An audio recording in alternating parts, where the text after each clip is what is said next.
Update 2. My wife is so overprotective over our children that it's crumbling our marriage. My wife found the post on my phone 2 days after I had posted it on the site. She saw my notification go off one night when she was up because our youngest had a slight fever. I think at first she assumed I was having an affair or something, and so she went through my phone quickly while I was asleep. My wife went through the whole post and comments that night. I woke up early in the morning the next day and couldn't find my wife in bed. I assumed she'd be with my son since he was a bit sick. I checked his room and he was alright, but my wife wasn't there. I searched around the house and then found her sitting in the living room in complete darkness. I turned the lights on and she looked like a living ghost. Her face was tear-stained and she didn't look like she was aware of where she was. I rushed to her scared if something happened. That's when I found my phone with her and my heart dropped instantly. I tried getting her to talk, but she just wasn't budging at all. After trying to get her to speak for so long, she finally just looked me in the eye and asked, "I am dangerous to them?" Her voice broke and it hurt to hear her like that. I didn't know what to tell her. They said I'll unalive them. It was like she was hyperventilating and it was terrifying to see her like that. She told me to leave her alone and continued just staring into nothing for a long time without responding to me. The kids woke up after school and went to find my wife like they usually do every morning. The moment my wife saw the kids trying to get to her, it was like she was seeing a ghost. She looked terrified and she got up from the sofa and quickly walked away to our room and shut herself inside it. The children were confused and scared, so I told them I'll drop them off at their grandparents today and that I'd let them skip school. They were excited and quickly went off to get ready. My daughter came up to me after a while and asked me about what's happening with her mother. She's intuitive, that little one. I explained that her mother was just a little sick and needed some time to rest and get well. She told me to hug Mummy when she feels like crying because that helps. I hadn't really realized my daughter has seen my wife anxiety attacks and it hurt my heart to know that I was oblivious to it. I dropped the kids off at the grandparents before heading back home. I had already booked a session with the therapist for that week after reading all the feedbacks. I got back home and my wife refused to talk to me or eat or move or literally even do anything. I was a bit scared that she might try to hurt herself. But then, she never does anything that could possibly harm herself when she's pregnant. I've noticed that. She asked me about where the kids were and I could visibly see her displeasure that she was trying to hide when I told her I dropped them off at her parents' house. But I guess the comments were still fresh in her mind and so she fought trying to fight me on that. Things were difficult for almost a week. I extended the kids' stay at the grandparents and asked her mom to help out by explaining the situation. They were super supportive and they even dropped the kids off at school every day too. I explained to my wife that I had booked a session for therapy and that I was taking her there no matter what she said. This was the only one thing she didn't fight me on that whole week. To be honest, it was so difficult to find her crying herself to sleep every night. She had random outbursts of panic attacks and I sometimes found her talking to herself when I got back from work. She started going to therapy and for the first few sessions, it didn't look like there was any difference. She just kept silent. She was on maternity leave so work wasn't an issue.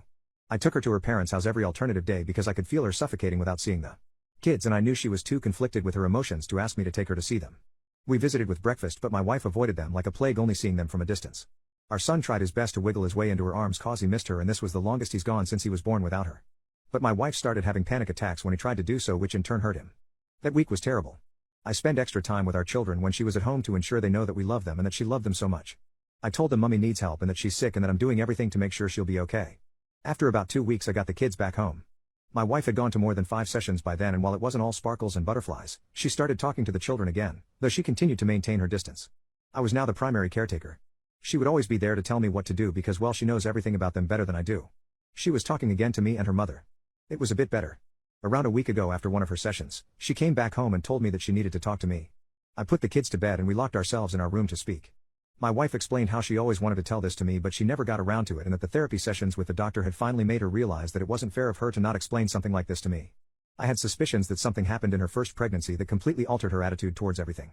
And I was right. Around her 24th week, 9 years back, my wife met someone. It's crazy how one incident changed the rest of our lives.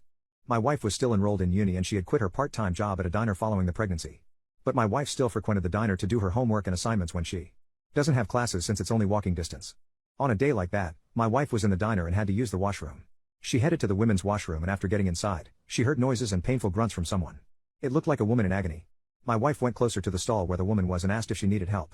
The woman was hesitant but after some time opened the door to take the offered help. Turns out, the woman was miscarrying. She was a middle-aged woman and was around 17 weeks pregnant. It was a huge shock to my wife then but she didn't hesitate to get down and try to help the woman. The woman was bleeding into the toilet.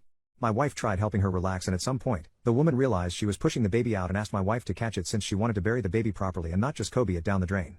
My wife explained how she felt like dying when she felt the baby in her hand. She explained that he was the size of her hand.